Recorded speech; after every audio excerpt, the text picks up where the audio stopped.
Hello everyone and welcome back to the universe. You may be wondering, why are we back on this page? Well, it is because yesterday, by the time this video is released, yesterday morning, Riot released the first official map of Runeterra. Well, not of Runeterra, but at least a part of it.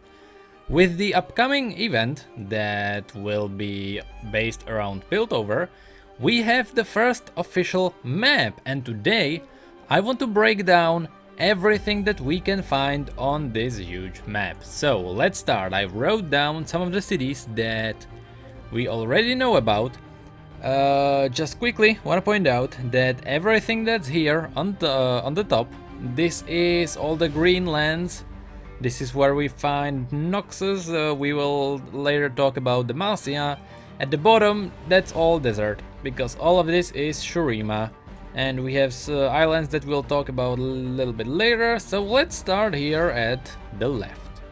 We have a lot of cities that we don't know about, and I have to say that I am making this video before I started working on the big lore event for the Piltover.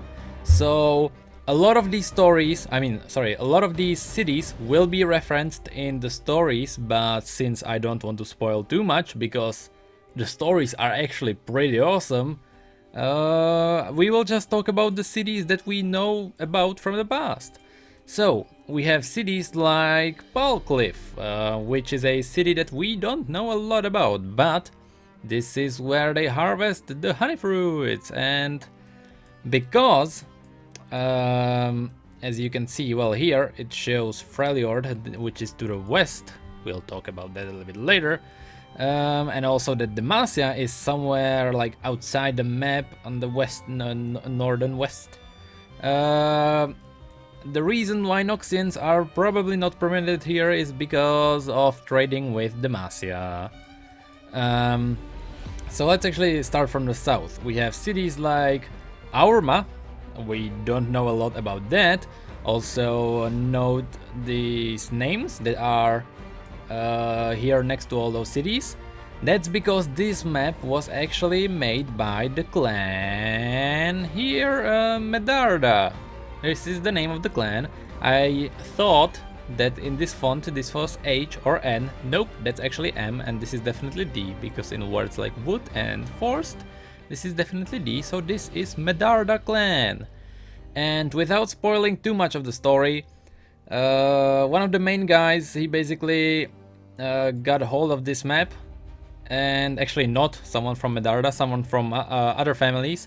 They got hold of this map, and now they have all their trading secrets. So on the south we have the first big city that I actually wrote down. We have Kalamanda.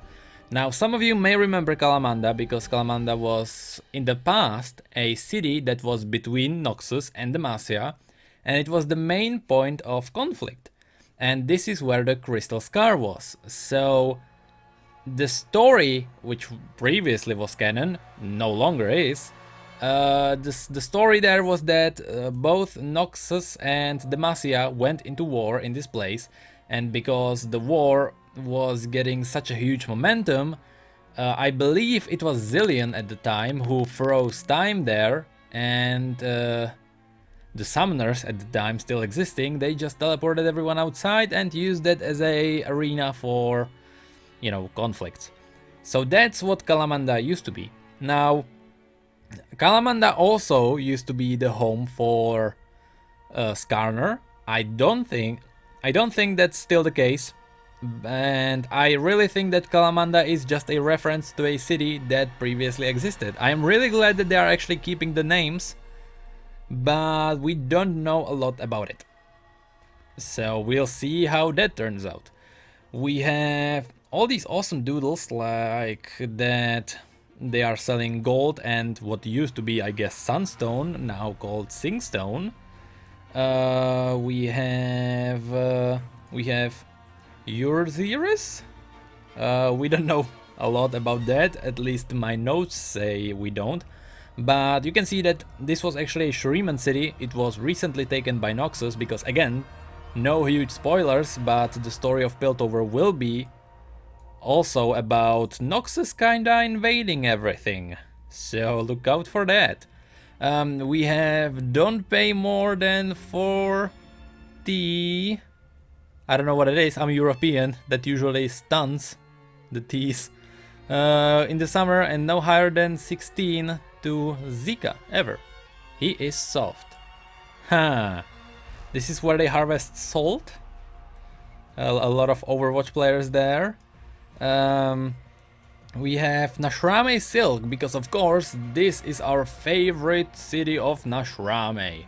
Now let me look into my notes.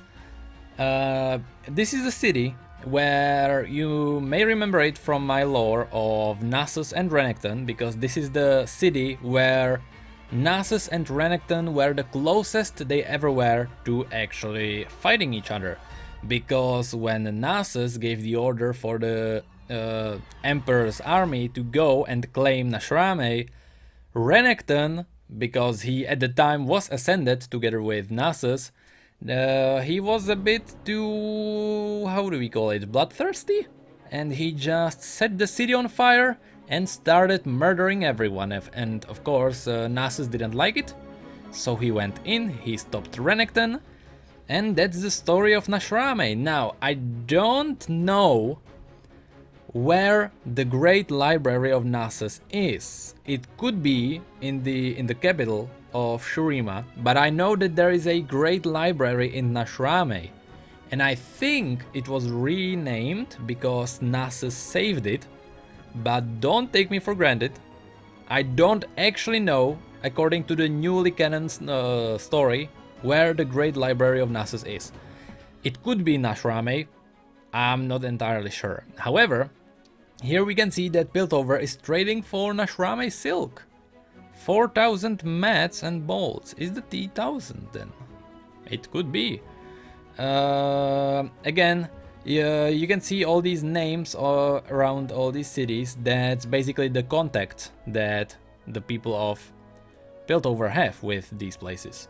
We then have Gershni? I don't think we know a lot about that. Actually, we don't know anything about that. We then have Belzoon. Now, Belzoon is another bigger city, because Belzoon works as the main port for Noxian, I don't want to say invaders, let's say travelers and explorers.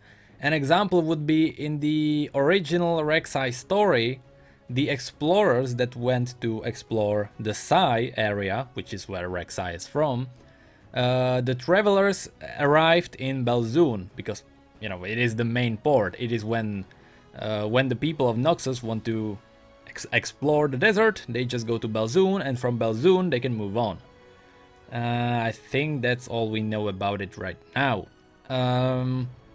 Also, you can again notice that Nashrame stayed as a Shuriman city from this mark, but both Gereshni and Belzoon, both of them were Shuriman. They are now taken by Noxus. You can also see that Belzoon was taken by Noxus, but here it says that rebels buying weapons ask for Sons of Belzoon. So it seems like the people of Belzoon are rebelling against Noxus, so they may try to take it back. Again, this is before I actually got into the big lore, so, I mean, you know, the lore of Piltover, so maybe this actually is referenced in the story. Now, let's go along the northern coast of the sea. We have Palcliff, which we talked about.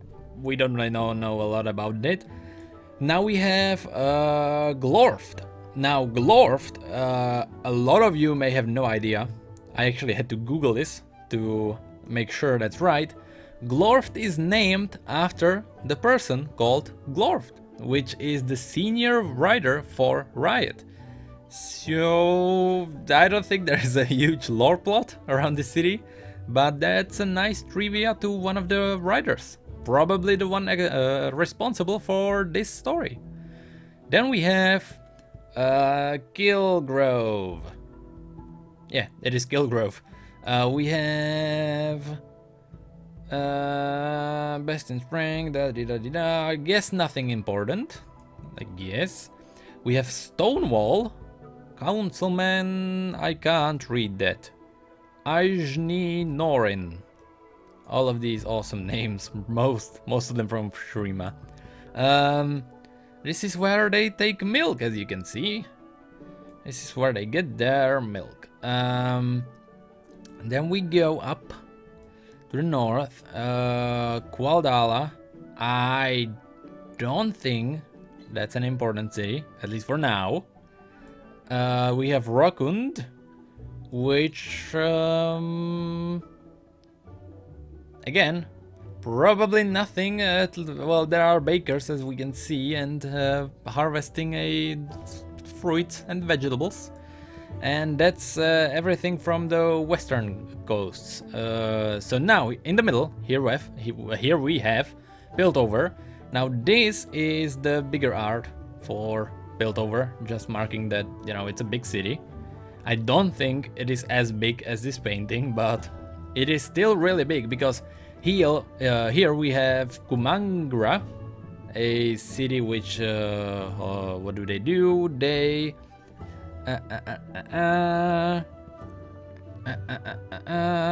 search for dyed tales. I don't know what they actually do, but you can see that between this city and Piltover, it is 1 day of travel. Now, imagine that in a real world. Now, excuse me. I don't think they have motorized ships yet, but well, they are still using vessels, but Piltover probably could have something based on the Hextech technology. But still, 1 day of ride is a, you know, long time for this short distance, so the city may actually be way bigger than it seems. Let's move. We have Holdrum. This is the main city for fishing and barrels.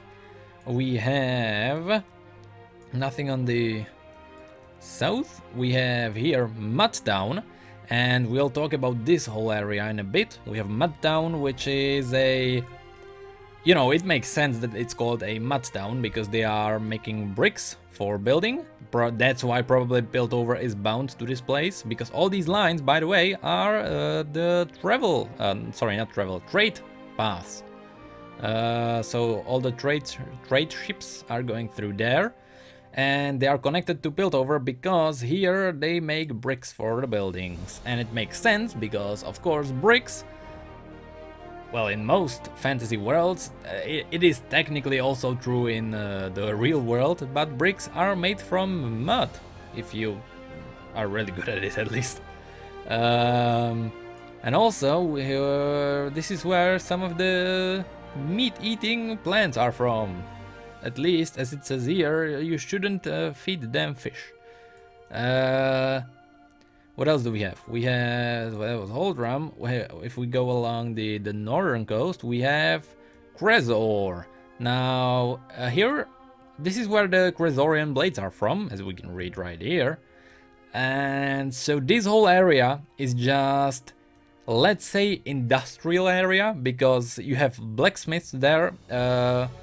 Above that, we'll talk about it in a little bit. You have, again, fishing right here. We have granite. It is granite, not granite. Notice the spelling. And we have iron water. Both of these cities, probably big cities, because this whole area, as I said before, or as I tried to point out, is a big place for trading, because you have all these cities around the coast, and if any of these cities inside here, if any of them want to trade anything, they have to go in through this little gap. And now, right here, we have Bilgewater. As you can see, those notes say that it is too risky because of the black mist, which means Shadow Isles would be somewhere more to the east. We can't really see it. Also, I think this is the art representing all the monsters. I don't think that's Nagake Burros, but it is one of the monsters probably living here. But 18 days of travel to Bilgewater from Piltover. Now, because all the trading is happening here, it makes sense that Bilgewater is right next to it, because the pirate ships can just go out, steal whatever they can in this place and get it back. So that's just a funny thing to point out.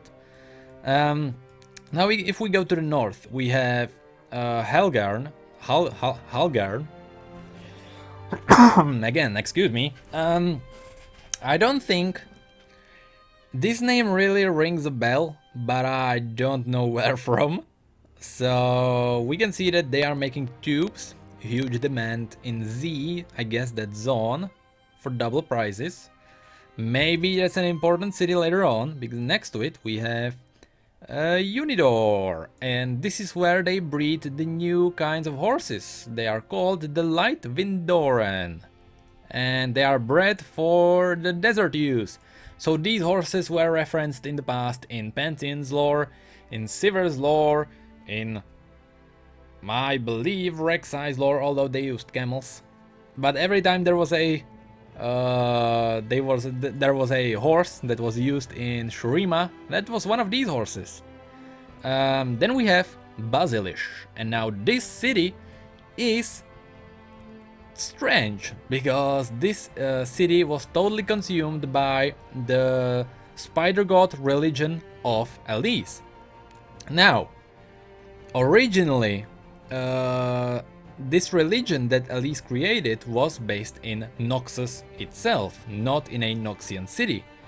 Now, according to the new lore, it seems like her religion will be based in this city, because as you can see here, the notes from the traders say that there is a spider gossamer, and that they are trading 34T for 2 knuckle thickness, or 14 for less. Now again, I don't know what T is, I guess 1000?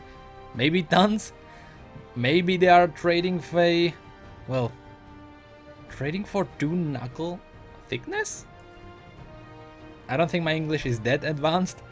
I was thinking maybe they were trading for silk. That would make sense because of all the spider thingies.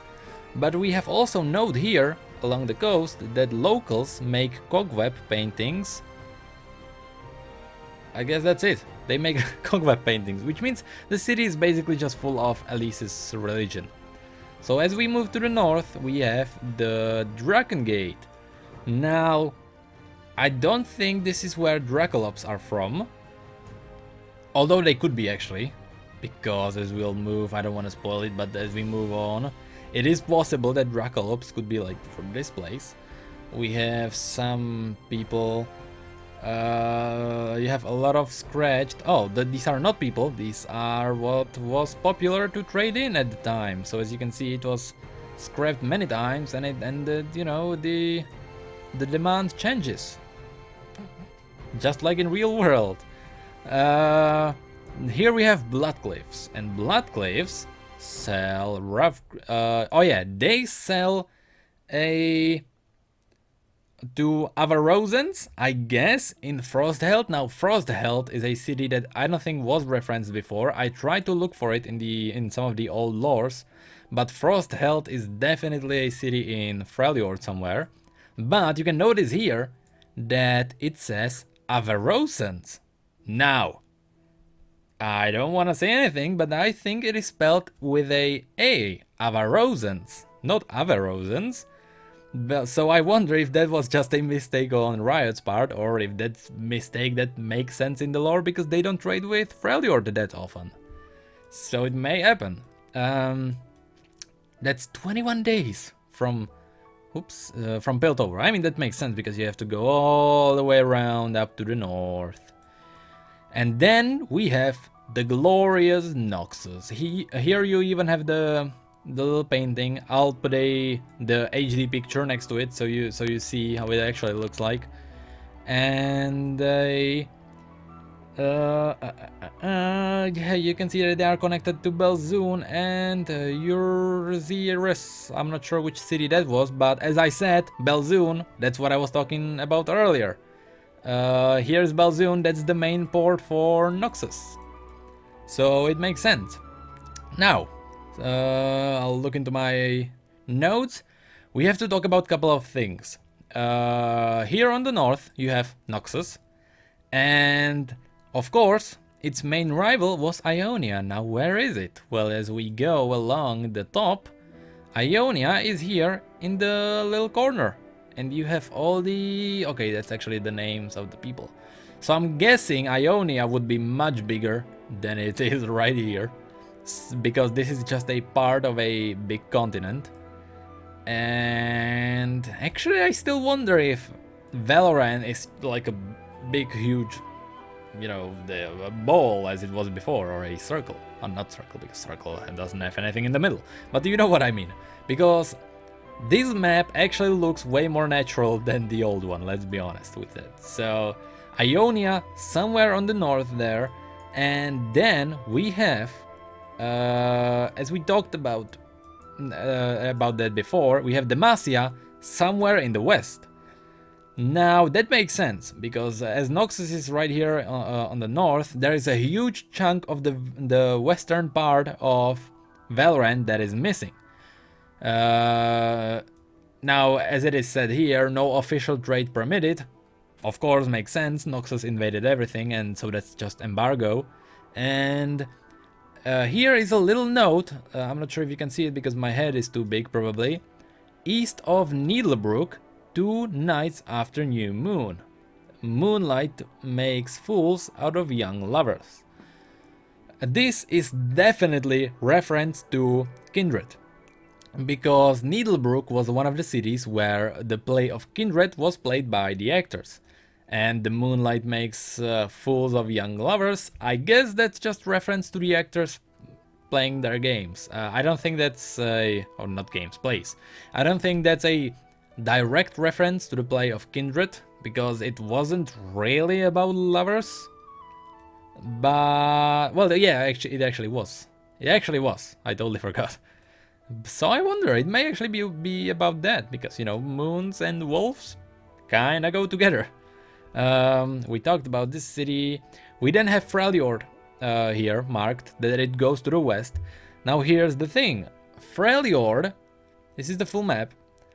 Freljord may go to the west because of the arrow, but it is highly probable that it is just the main way to go to the north. A lot of people were surprised that Freljord is not in the north.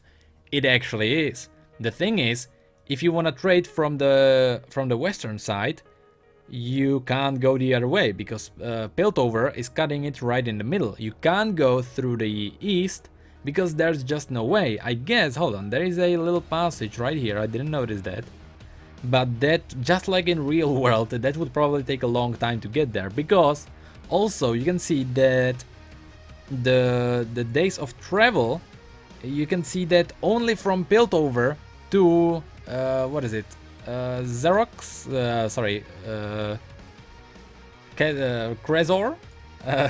It takes 5 days to get there from Piltover, because this is a, you know, hugely occupied place with ships. So it makes sense that the arrow points to the west for Freljord, but only because there is no other way to get to the north. So Freljord will 90%, I'm 90% sure it will be in the north. It just can't, you know, you just can't see it because of this map. Now, is there anything else that we could point out? There is one more thing that is bound to the lore that is coming again. I don't know the reasoning behind this. Maybe this is actually already explained in the story, but you can see that Piltover is divided into 4 houses. In this case, it's not houses, it's the 4 quarters, or 4, I don't know what you would call it. But you have the districts, would be probably the best name. You have the red, green, blue, and orange. Now, very mild spoilers. Camille's, I guess that's how you pronounce that. Oh, sorry, not Camille. Camille's family is from the blue district, which is probably marked by this. And when you look at all these cities, you can see that their rooftops are actually marked with different colors. Now, my theory is that these cities are all, you know, built over has all these different districts trading with different cities. So you can see that the red district, which I would think is the industrial one, which is trading with most of the cities, like right here it's red, right here it's red, right here. The Kalamanda is blue. Now, for those of you that already read Camille's story, it makes sense.